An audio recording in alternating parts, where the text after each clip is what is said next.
This podcast is sponsored by ebookit.com, self-publishing solutions for the independent author and small press. Visit us today at ebookit.com. Hello and welcome to another edition of the Toastmasters Podcast, the official podcast of Toastmasters International. Hello everybody, my name is Bo Bennett. And I'm Ryan Levesque. And it's that time of year again, folks, the time of year when we talk about the Toastmasters International Convention. Ryan, what are the details this year? This year's International Convention is going to be held August 21st through 24th in the beautiful city of Cincinnati, Ohio, at the Duke Energy Convention Center. Nice. And what we do for these podcasts, for the next couple of podcasts, we will be interviewing each presenter, the presenters of the educational sessions and we're hoping also to speak with the keynote speaker and the Golden Gavel recipient. Okay. And these interviews will be a few minutes long, maybe like 5 minutes or so, to give the presenters an opportunity to speak about the session, kind of sell it to us to see what we want to go to, what we're going to check out, and just give us some good information about the session. So I hope you enjoy it. Sit back and relax, and here we go.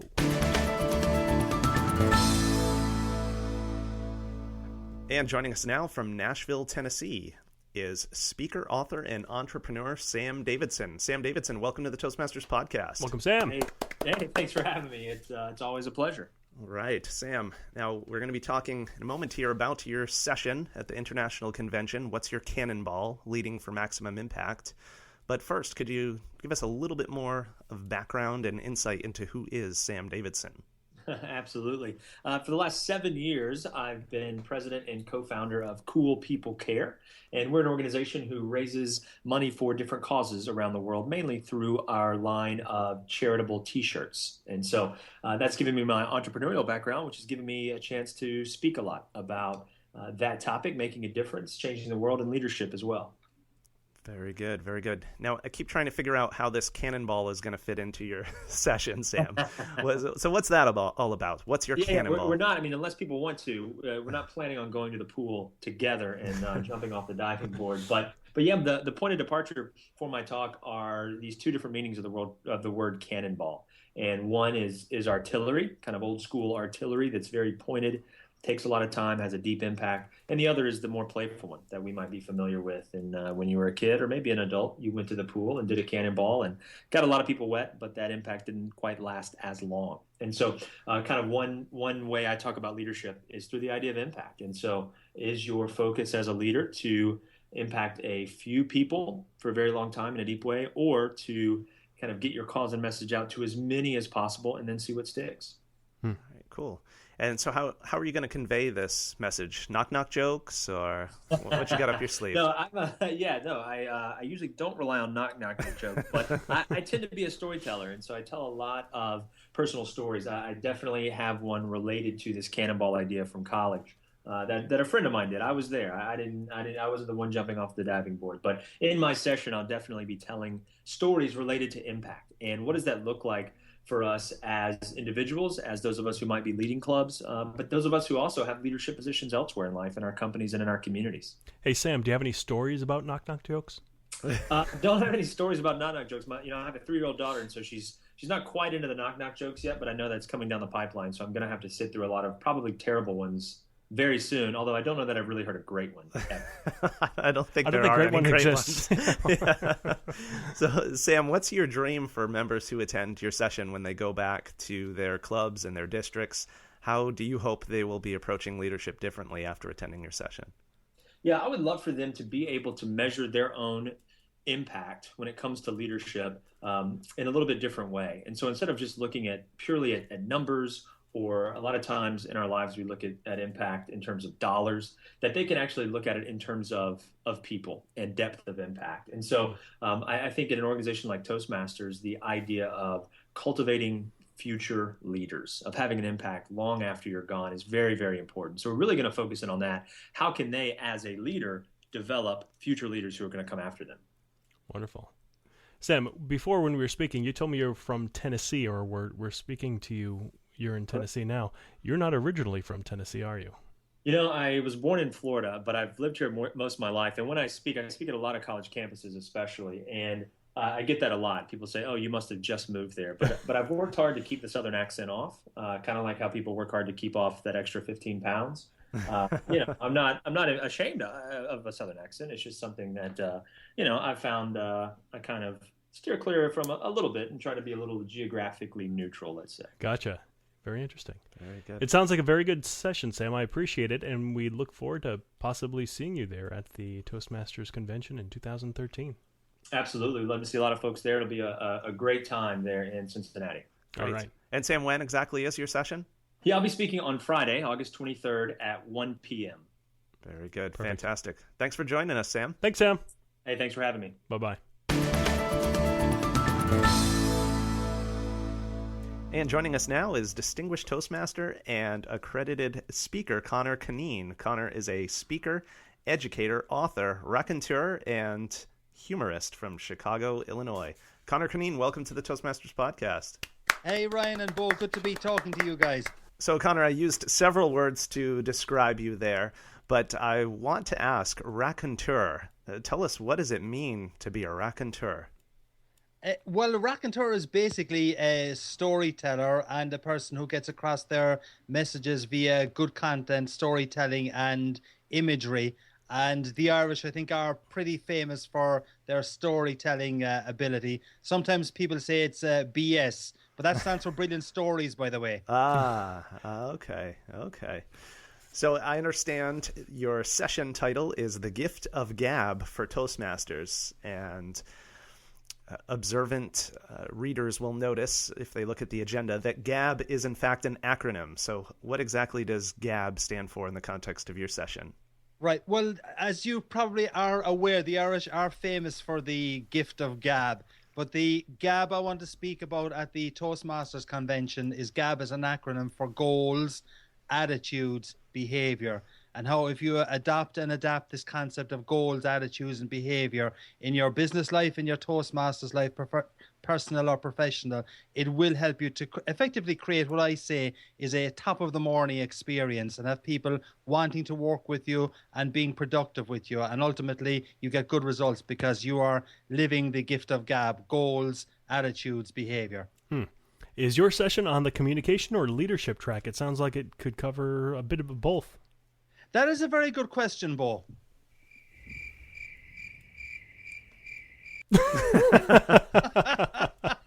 Which leaves me saying I'm not sure which one it is, but it could cover both. And well, when I speak to corporations and associations, I do speak to leadership on the gift of GAB, goals, attitudes, behavior, and effectively your behavior does create your brand.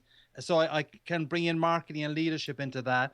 But also in terms of communication, I think for people to be able to get their message across, they need to have a clear goal, they need to have the right attitude, and they need to exhibit good behavior that will have people wanting to say, yes, I want to follow that person, I want to work with that person, and that person is a good communicator.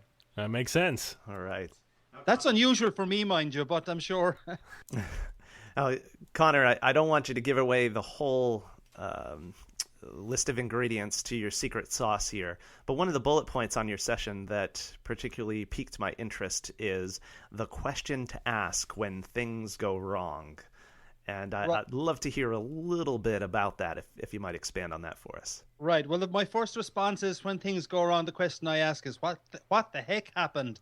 But the question you should ask, though, when things go wrong, and it's a powerful question, and I give good stories and anecdotes about it, the question to ask when things go wrong is, what do I want my attitude to be?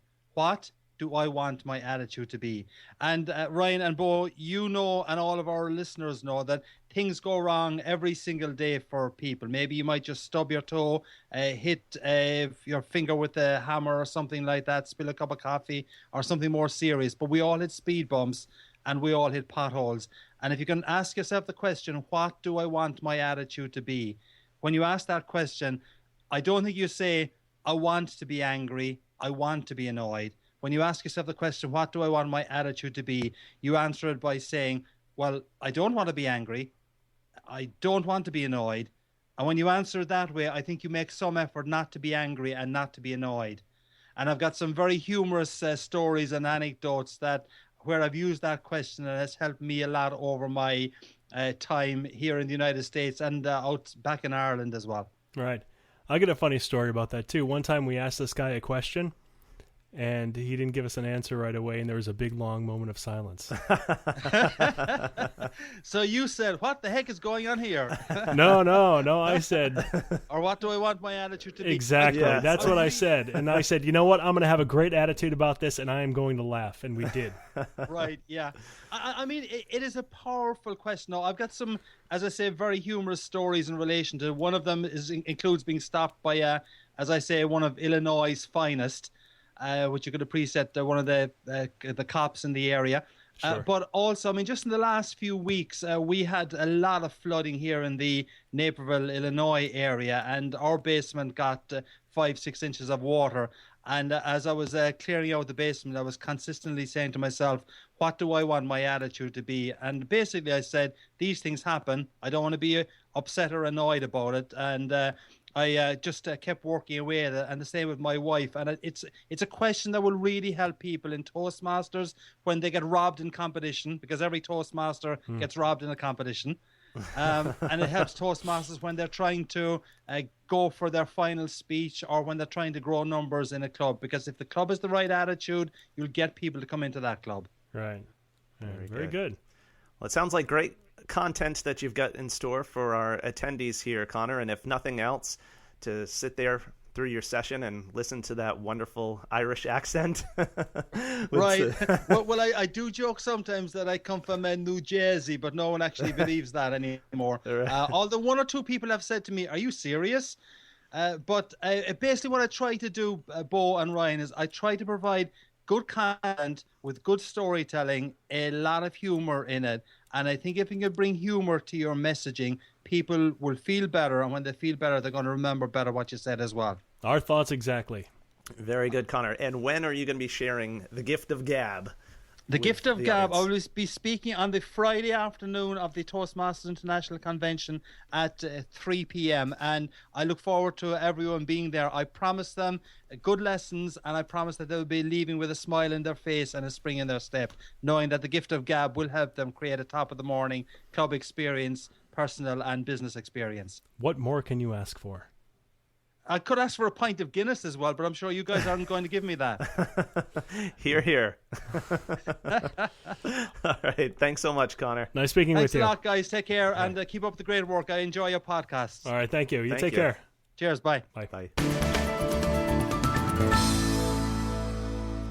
Based in Fort Wayne, Indiana, Kent Maggard is a former professional athlete and banking executive. At the International Convention, he's going to be presenting a session called Hitting a Home Run in Leadership, a success story from the baseball diamond to the boardroom. Kent Maggard, welcome to the Toastmasters podcast. Welcome, Kent. Thanks for having me on. All right. Kent, tell us a little bit about your background, if you would. Understand, as I just said, professional athlete, banking executive. How did that all come to be for you? Well, I grew up wanting to be a professional baseball player. As I tell people, when you're a young child and they ask you, what do you want to be when you grow up? A lot of people will say, I want to play professional baseball. Nobody ever raises their hand and says, geez, I want to be a banker. But I've had the opportunity to do both. Was a pitcher in the Cleveland Indians organization for a number of years before some things got me out of the game. Got into banking strictly by accident, but have a long career in the banking world and have learned a lot from both in terms of what I now speak about, the leadership and motivation of the people you deal with every day. Very good. So tell us a little bit more about what you have in store for your session, Hitting a Home Run in Leadership. Well, I think, one of the things that I've learned over my career, both in baseball and it really has been an interesting journey in that some of the things that I learned in baseball, how much they transitioned into the business world. So I've really realized that motivation and leadership of people is really critical to the success of any team or any organization. So what I've tried to do is take stories and some of the things that I've learned from my time as a baseball player, as a professional athlete traveling the country, and also the things that I've took with me into the world of business, to just how to understand the different types of people you meet and to how to best lead them, how to best motivate them. Sort of differentiate a little bit between the management side of things and leadership. One of the things that I talk about is you manage things, you lead people. Management's about logistics. It's about getting A then B so you can get to C. And leadership's about understanding people, how to get the most out of them, so that at the end of the day, we all enjoy ourselves as much as we can, and get the most out of people and get the most most benefit for the organization or the group that you're part of. One of the bullet points for your session promises that you're going to talk about how to motivate and lead anyone. And I'm wondering if there are certain techniques that tend to work with just anyone, or do you have to kind of go to the person, figure out the person, and then find the technique to match what would motivate? You really got to understand the people. One of the things that the illustrations I use sometimes are, we'll take the same issue you're having with one person or a series of people. It might be the same thing. Let's say that you got somebody that asks a lot of questions, and you can learn how to lead people and have them grow in their position. One person, the reason they ask a lot of questions might be because they're new to the organization, they're new to their role, and they just have lots of questions. There's a different way to motivate that person, or you put your arm around that person and you help foster them and guide them through what's new to them. Then you might have another person who asks lots of questions. How do you lead that person? But they've been around a long time, and maybe it's just easier for them to come and ask you the questions as opposed to just going out and learning on their own. So that's a whole different type of dynamics for that person. You have to say, give them some leadership and say, here's what you can do to go figure this out on your own. And rather than just giving them the answer right away, help to get them out on their own and let them learn on their own. And what that does is along the way they'll learn different things other than what they came to you for the original question. The journey sometimes is where people learn. So even though you can have the exact same situation, there's different ways to lead people to help them grow in their role within the organization. Right. Kent, as you know, Toastmasters have been focusing on leadership for quite some time and probably heard lots of different talks and seminars on leadership. What is the unique perspective on leadership, or the unique, perhaps new behaviors or techniques that you're hoping your audience will come away with after attending your session? Well, I think what I bring that's maybe a little bit different is I've got a perspective from a lot of different points of view. I've been very, very fortunate over my baseball and banking career to have been exposed to a lot of different styles of leadership, some good, some bad. And what I've been able to do is sort of sift through the good and the bad and the ugly to bring out what I think are the most important aspects and some of the things that I think all great leaders have in common. I call them guidelines to leadership because I really don't think there's a lot of rules when it comes to leadership. Nobody wants to have everybody has to have their own different style. But I'll go through the 8 or 10 different things that I think really make up a great leader. And like I said, I've been very fortunate to have been around a lot of really great managers in baseball, and have been mentored by a lot of really good people in the banking and the business world, and tried to pay attention along the way to learn from all those people. But there are, like I say, just a few simple guidelines that I think make up great leadership. And we try to give examples of what those things are, along with, some good, insightful, hopefully stories that are, in some cases, make you laugh a lot. Some people maybe make you tear up a little bit on some stories we tell. But really try to make it very entertaining and pull from all the different things that I've been a part of over the years. You going to throw in some baseball analogies? Oh, absolutely. My presentation is a very even mix of things that I've stories and things that I've been a part of from my days playing baseball, and also from obviously the banking and business world. There are so many great lessons and so many great stories of management and leading people that I learned playing baseball, and it's amazing how well they translate into an office setting. Sure. It's just that there's a lot of similarities, and yeah, we absolutely get to baseball a fair amount, and we tie it all together. Yeah, sometimes you got to take one for the team, or win one for the Gipper. That's right. Sounds like you're going to hit it out of the park, Kent. Good stuff. Kent, when is your session? What time and day? I am up Friday, August 23rd at 4:30 p.m. in beautiful Cincinnati. Beautiful. All right. Well, thank you so much for being with us. We appreciate it.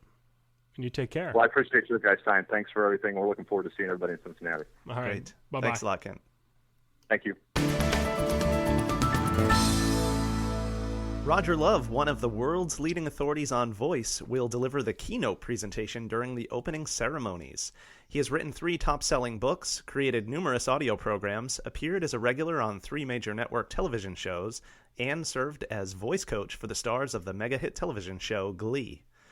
Roger's clients include many celebrities, such as professional speaker Tony Robbins, TV host Susie Orman, and actors Will Ferrell, Angelina Jolie, and Keira Knightley. Roger coached actors Reese Witherspoon and Joaquin Phoenix for one of my favorite films, Walk the Line, as well as Jeff Bridges and Colin Farrell for Crazy Heart. Roger Love, welcome to the Toastmasters podcast. Welcome, Roger. Thanks so much. Applause even. Fantastic. Well, Roger, we are very excited to have you as our keynote presenter for the International Convention, speaking on the importance of tonality. And maybe to kick us off, could you give us some background? How did you get started? How does one go about becoming a leading authority on voice? Well, when I was 16, my voice teacher, I was taking lessons just for singing. I wanted to actually be an opera singer at that point. And he came to me one day and he said, Roger, I happen to be leaving town. I'm going to Banff to teach a master class in singing. Can you come over and take over the studio? Just teach a few lessons. I said, oh, that's fantastic. There's only one problem.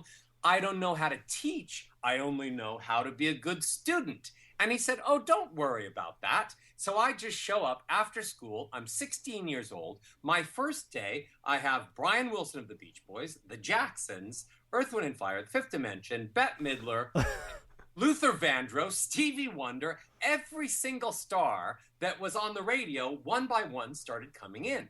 And I was clearly out of my element, but I just went for the simplest thing I could think of. What if I sounded the way my voice teacher sounded? He had this big voice, lots of melody and lots of volume changes. And it just sounded like he was singing every time that he was speaking. So in my small brain, I said, I'll just pretend to sound like him and maybe nobody will notice the difference. 6 months later, when he came back, every single student wanted to stay with me because we found that I had a way of actually changing people's voices. So I stayed as just a singing teacher for 17 years. He and I partnered together and worked with incredible superstars during that time. And then speakers started coming to me, Anthony Robbins and John Gray and Susie Orman, amazing presenters and speakers. And they said, we want to work with you too. And in the beginning, I was like, no, I'm just a singing teacher. But then, because the students were so incredible that were coming to me, I decided to really work very hard over the next years and create a technique that would allow my speakers to have the same type of influence and presentation skills and performance capabilities as I was already teaching the singers.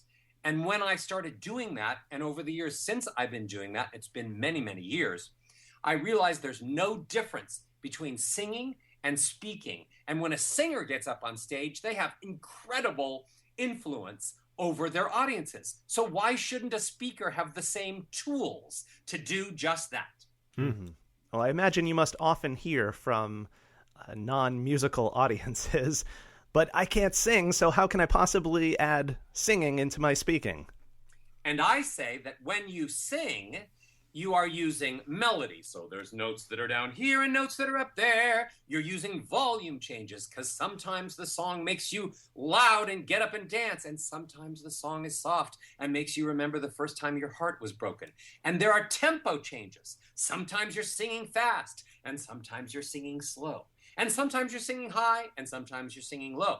But if you realize it, you have the same variables, what I call the building blocks of voice, the components of tonality, the sounds your voice makes aside from the words. You have the same musical ones. How loud, so volume, when are you loud and soft? How much melody do you use? Do you just stay on one note the whole time you're talking to everybody until they're bored to tears and they can't wait to get off the podcast? Or do you use a lot of melody? So you have melody and you have pace. Are you talking really fast all the time? Are you talking really slow all the time? And so people think you're a dum-dum because your brain isn't working as fast as theirs. So if you really factor it down to its basics, all speaking and all singing is about pitch, pace, tone, melody, and volume. And that the brain and the body doesn't differentiate between singing and speaking. And that if everybody spoke the way that I want them to, the people that were listening would be thinking, wow, that's so much more entertaining. It's like that person is speaking my favorite song. You know, my daughter, she has this habit of ending every sentence and partial sentence with one of those upticks, which is very annoying. Yes, and the truth is though, I applaud your daughter because she's half right, okay? In school, we're all taught to go down when we get to a comma or when we get to a period. And what happens is we're going along with all of this lovely energy and we get to a comma. And then we get to a period. And we're basically swallowing the last part of the word and we're going lower. And so what that's actually telling the listener is, I really want you to listen to me. Oh, wait a minute, I'm done with you. Wait, please listen to me again. Wait a second, I'm done again. You're telling them, don't listen to me, especially don't listen to the last word, every single word before a comma or a period, because it doesn't matter. That's why I'm swallowing it. That's why I'm making it softer. So she's right, but you're not supposed to go up every single time when you get to a comma and a period. Sometimes you're supposed to stay on the same note. So I'll be speaking and I get to a comma, same note, and then I jump back into my sentence and I get to another comma and I might go up, which tells the audience there's more coming and they're not off the hook, and that there's going to be more stuff coming out of my mouth. And then they listen until I get to a period and I do the same note. Just that alone keeps people listening to and engaged for much longer than if you end every comma and every period down, which, as I said, you're basically saying, oh, this word's not important, so please don't listen to me. Whatever you do, don't listen to those words. Right. That's good advice. I'm writing that down and I'm going to share that message with her. I've got a question for you, Roger. Admittedly, this is a bit off topic, but as someone in your field, you must have noticed this, as I have when I fly a commercial airline, as opposed to the private jets that I often take around the country. That's not true. Podcast pays your way, doesn't it? Yeah. That quite often the flight attendants will have a particular speech pattern that does end on a down note, something like, and in the event of a water landing, your seat cushion may be used as a flotation device. And always kind of goes down at the end of the sentence. And I always wonder, do they teach that in flight attendant school or whatever it's called? Do you have any insight as to why that seems to be such a common scenario? Maybe you disagree with me and you haven't noticed as I have. I don't, but what you have to remember is those things are all memorized, okay? They don't get their plastic wings, such as it is, until they memorize those things, okay? So when you memorize things, most often you're listening to a recording of somebody else doing it.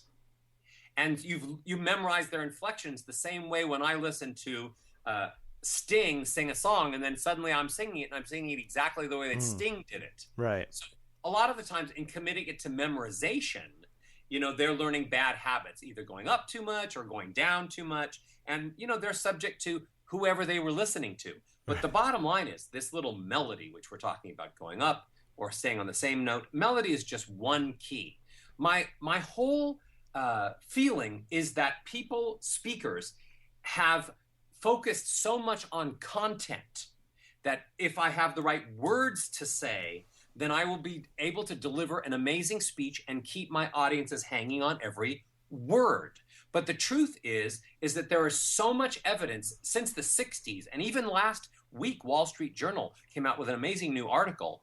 But the evidence says that the words you use counts for very little of whether or not anyone cares at all what you say. But that the sounds you make, the tonality, the sounds you make aside from the words, the pitch, the pace, the tone, the melody, and the volumes, which is what I'm talking about, counts for at least 50% more important than the actual words. So we need to, it's great to have fantastic content. You can't just get up and go blah, blah, blah, blah, blah. But you must realize that the content is either being dramatically hindered or helped by all the rest of what you're doing with the sounds you're doing with your voice. And based on that, I'm just saying that a lot of people are standing up and speaking, and they're delivering their voicemail message voice, right? They go home, they get a new voicemail, they just got a new phone, they're going to record the message, and they're like, here you go. Hi, this is Roger. I'm such a nice guy with a really nice voice. Please leave me a message. And they listen back, and it sounds like this. Wah, wah, wah, wah, wah, wah, wah, boring, ugly. And then they're like, okay, that sounds terrible. Let me do it again. And then they do it again. They go, that still sounds terrible. 15 minutes later, they say, oh my gosh, I'm a successful person. I have a life. I have a job. I can't spend any more time working on this dumb voicemail message. I'm just going to have to settle. And then they just settle and they walk away. And that voice that's on your voicemail message is the voice that you are now speaking to everyone that you talk to your friends and your business associates and everyone that hears you speak. And that's your voicemail message. And you didn't like it. And why should they like it? Right. That's funny. There's your branding right there. That's funny. And it's true. Right. Something tells me, Roger, you're not going to be presenting this session without some kind of audience participation, some kind of exercises for the audience to try out. The audience and I will be doing all kinds of exercises that will find all the different parts of their voices and will help them learn melody, and I'll teach them all how to breathe. And then I'll bring people up randomly, someone who has a nasal voice, and they talk like this, and I'll show them instantly within 15 seconds how the nasality goes away. I'll bring up someone that has the airiest voice and just sounds like this, like all the topics involve the bedroom and lingerie, and I'll show them how to sound big and thick and strong because they may be the CEO of that lingerie company. I'll bring up somebody who has no voice, that is completely hoarse and has lost their voice from screaming at the first part of my topic because they got so excited, and then I will give them their voice back in 15 seconds, showing that you never, ever have to lose your voice. Wow. And you're going to do this without divine intervention? Yes, it would really help sometimes if I was a faith healer, but all I can say is I do have faith, and I have really good techniques. Awesome. Oh, that's great. Roger, are you going to be talking at all about any of your experiences working with some of these celebrities that I mentioned in your introduction and that you mentioned earlier? Absolutely. When you see the end result of somebody like a Joaquin Phoenix who couldn't sing, and then all of a sudden, boom, Walk the Line is winning every award, including Academy Awards and Grammys, and how it sounded in the end, you realize that you can go from not being able to sing to being able to sing like one of the most famous icons in history. And if I can do that, it's a piece of cake to take anyone who speaks and make them an infinitely greater speaker that has influence. And I'll show them step by step how it is.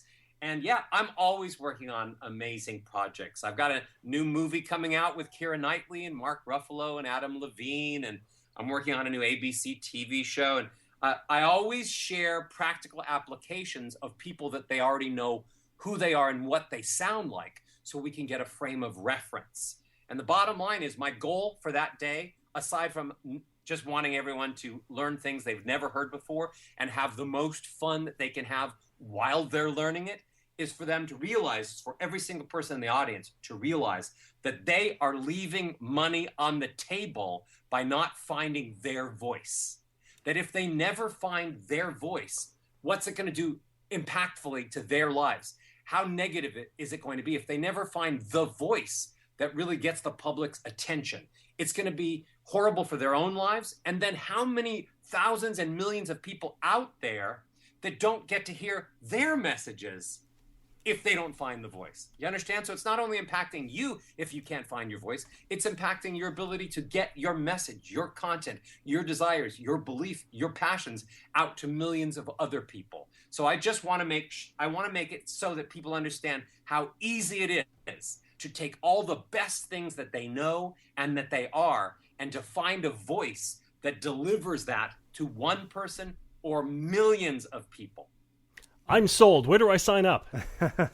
Well, Bo, Wednesday, August 21st at the opening ceremonies, which begin at 6 p.m. at the International Convention.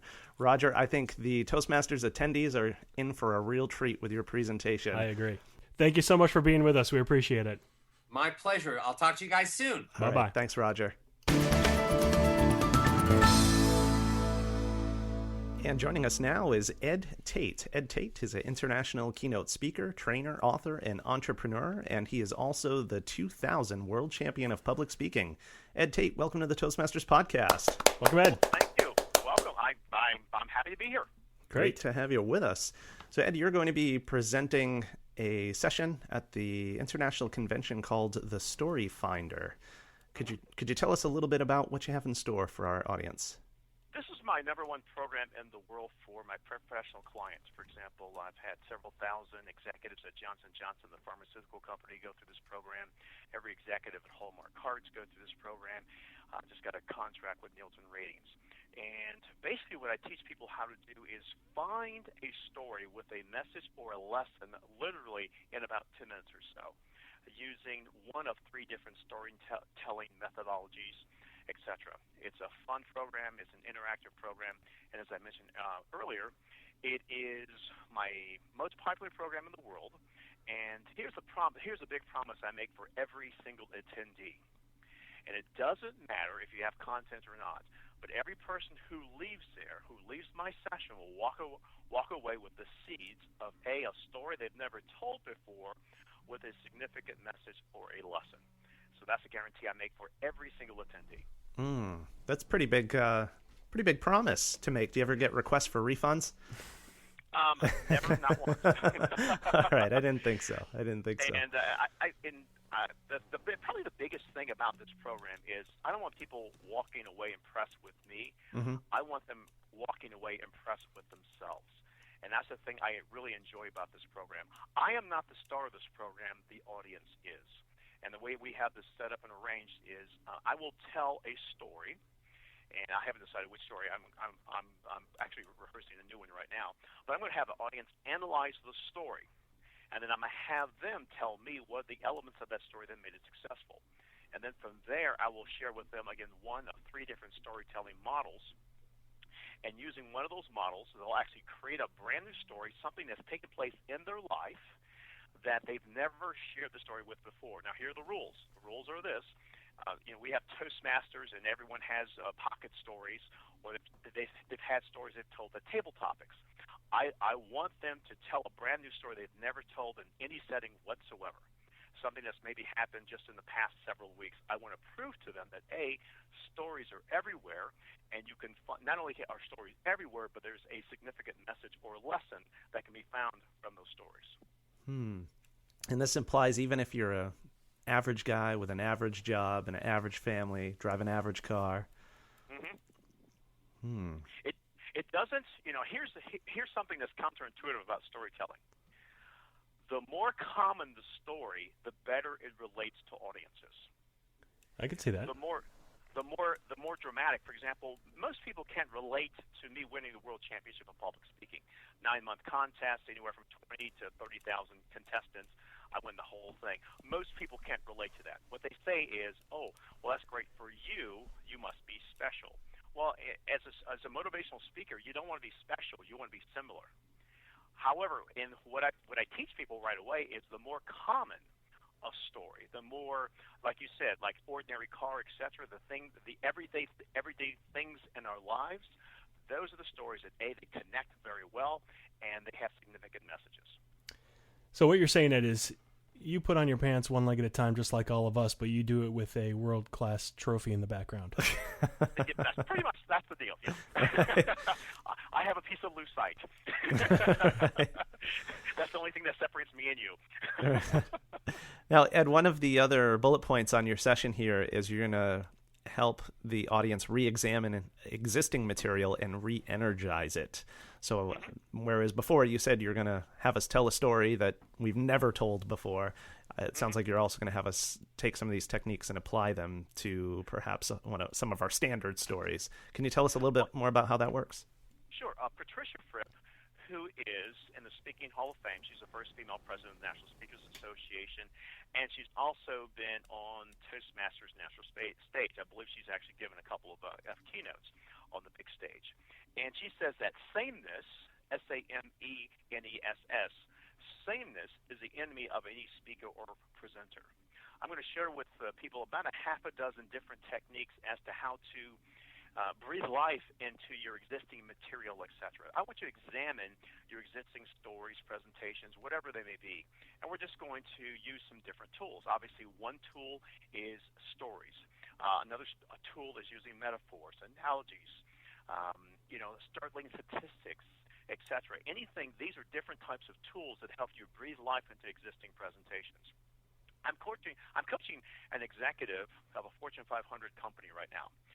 And I'm a former executive in the computer industry myself.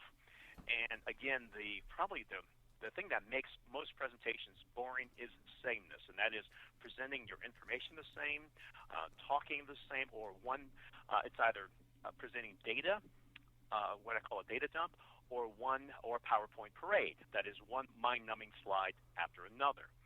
If you're presenting your information and data the same, audiences have a tendency to tune out. And what I want people to do is have a variety in their presentations, and we'll show them about, again, a dozen tools to breathe life into their existing presentations. Wonderful. Sounds great, Ed. Exciting content you've got prepared for us here. When exactly are you going to be presenting your session?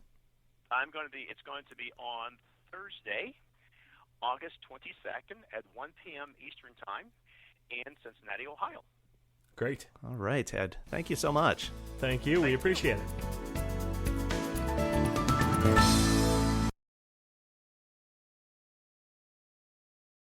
Isn't it about time you published that book you've been thinking about? We can help with that.